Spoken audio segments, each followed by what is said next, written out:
Hello and welcome to The Print. I am Sumi Sukanya Datta. India is getting a new antibiotic drug to treat drug-resistant bacterial infections.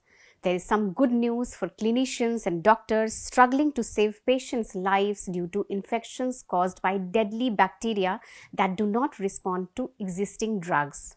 Nafithromycin, a drug that is effective against multiple drug-resistant pathogens and has been developed in the country, has been soft launched now.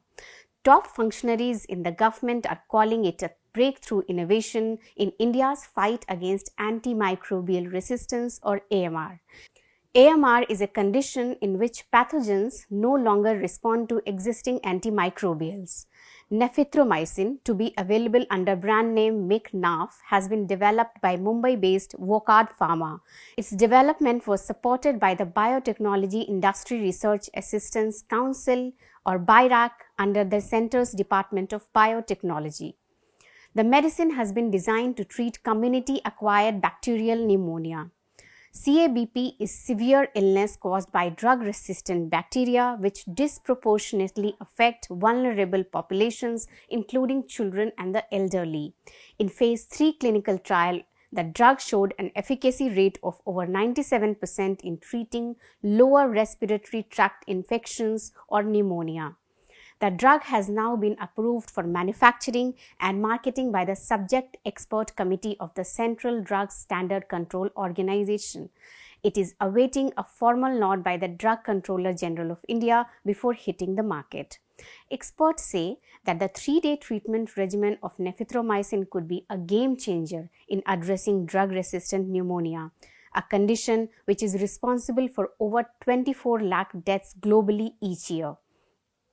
India bears 23% of the world's community pneumonia burden, or nearly 40 lakh cases, with case fatality rates between 14 and 30%. The country has been facing challenges with existing treatments, including widespread resistance to drugs like azithromycin, a commonly used antibiotic to treat the condition. Nearly 20 to 30% of CABP cases do not respond to oral antibiotics, forcing clinicians to recommend hospitalization in such patients and administer injectables. Some experts the print spoke with underlined that the achievement is significant, given the stagnation in new wide-spectrum antibiotic approvals since the late 1980s, despite pneumonia causing several million deaths annually worldwide. The discovery and development of nafithromycin spanned over 14 years. Prior to the drug's late-stage trials in India, it had completed multiple phase 1 studies and a global phase 2 trial conducted in the US and Europe. It's specifically designed to be administered through an ultra-short once-a-day, 3-day therapy, as it can sustain in lungs for longer duration. The medicine belongs to a class of antibiotic called macrolide, antibiotics that treat a variety of infections and have been found 10 times more effective than azithromycin. Another remarkable feature of the drug is that it is highly active against bacteria that do not respond to azithromycin, amoxicillin, or clavulanate. Beyond its efficacy, nafithromycin boasts superior safety and tolerability. Also, it has minimum gastrointestinal side effects, no significant drug interactions, and remains unaffected by food, making it a versatile option for patients. That's all we have in this episode. Thank you for watching.